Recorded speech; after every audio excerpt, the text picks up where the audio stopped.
Europe. Europe 1. La politique, Hélène Jean, la politique et l'orthographe et la grammaire, puisque Édouard Philippe a tranché, pas d'écriture inclusive dans les textes officiels. Le Premier ministre appelle ses ministres et leur administration à se conformer aux règles grammaticales et syntaxiques. Alors un petit quiz d'abord. Quel est le point commun entre ces trois femmes et hommes politiques? Française, Français, aidez-moi. Que chacune et chacun a une place dans notre pays. Travailleuses, travailleurs, oui, je m'adresse à vous en particulier. Facile. Ils mettent le féminin avant le masculin. Exactement. Ils disent surtout les deux, c'est-à-dire que le général de Gaulle, Emmanuel Macron et Arlette Laguillet et bien d'autres pratiquent l'écriture, là, la parole inclusive, sans le Oui, savoir. alors qu'on n'est pas obligé. On n'est pourrait pas dire obligé. Français, et ça regroupe effectivement les hommes et les femmes. Les deux. C'est-à-dire qu'ils et elles assurent dans leur formulation une égale représentation linguistique entre donc les hommes et les femmes, et ça ne provoque a priori de palpitations chez personne. Alors pourquoi le débat s'est-il enflammé autour de l'écriture inclusive jusqu'à appeler une circulaire de Matignon pour un point, dit point médian ou point milieu?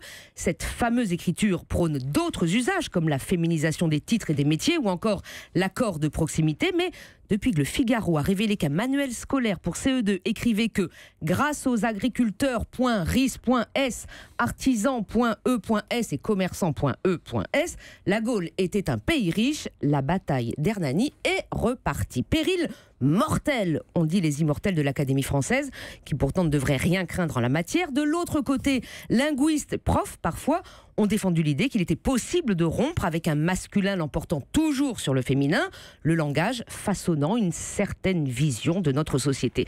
Mais c'est pas du masculin, c'est du neutre, ont réagi les premiers. Oui, mais quand le neutre est toujours masculin, ce n'est pas neutre, ont rétorqué les derniers. Raymond DeVos aurait fait un sketch formidable sur le sujet. Et c'est effectivement, et c'est aux politiques de dire comment on doit écrire et parler. Heureusement qu'on ne compte pas que sur l'Académie, parce qu'il y aurait péril mortel à parler comme au XVIIe siècle, encore que dans Racine, on trouve des accords de proximité. Matignon, en tout cas, a tranché. On ne force pas la langue, on respecte son usage, ok. Mais de nouveaux mots naissent tous les ans. Tweetos, ubérisation, burkini.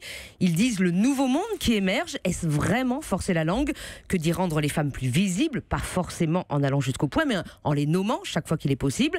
Ça ne réglera pas tous les problèmes des femmes. Ne faites pas dire à la langue ce qu'elle ne peut pas faire, mais encourager ce rééquilibrage, c'eût été au moins dire qu'on était sensible à leur invisibilité sémantique. Vincent bouge sur son siège. Vincent Hervouette, mais très vite. Oui, non, moi, la modération qui me caractérise, je serais pour la peine de mort, la peine de morte. Non. Morte et mort, plutôt à l'envers, Oui. pour les C'est la amateurs modération, d'écriture ça. inclusive.